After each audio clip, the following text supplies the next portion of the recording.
மசாலா அரைக்க இன்னும் மில்லுக்கு போய் லைன்ல நிக்கிறீங்களா? நம்ம குக்ரைட்டோட 7 days 7 மிஷின் சீரீஸ்ல இன்னைக்கு நம்ம பார்க்க போறது மினி மசாலா கிரைண்டர். இதுல மிளகா, மல்லி, மஞ்சள், ரசப்பொடி, சாம்பார் பொடி எல்லாமே ஈஸியா அரைக்கலாம்.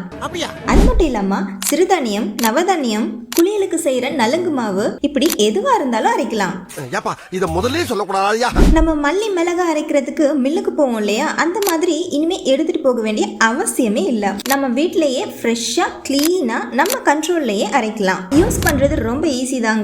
மிக்ஸி எப்படி யூஸ் பண்றோமோ அதே மாதிரி தான். இதுல டைமர் கூட கொடுத்துருக்கு. ஸோ நீங்க உள்ள போடுற ப்ராடக்ட்டுக்கு ஏற்ற மாதிரி 1 minute 2 minute டைமர் செட் பண்ணிக்கலாம். இந்த ஒரு மிஷின் மட்டும் இல்லாம நம்ம ரெகுலரா நிறைய மிஷின் வீடியோஸ் போட்டுட்டு இருக்கோம். அதையும் பாருங்க, உங்களுக்கு கண்டிப்பா ஒரு ஐடியா கிடைக்கும். ஆல் ஓவர் இந்தியா நம்ம ஷிப்பிங் பண்ணிட்டு இருக்கோம். இதுல ஏதாவது டவுட்ஸ் அண்ட் क्वेश्चंस இருக்குன்னா கமெண்ட் செக்ஷன்ல கேளுங்க. இல்லனா ஸ்கிரீன்ல தெரியுற நம்பருக்கு வாட்ஸ்அப் ஆர் கால் பண்ணுங்க. பிசினஸ் பண்ணணும்னு நினைக்கிற உங்க ஃப்ரெண்ட்ஸ் டேக் பண்ணுங்க.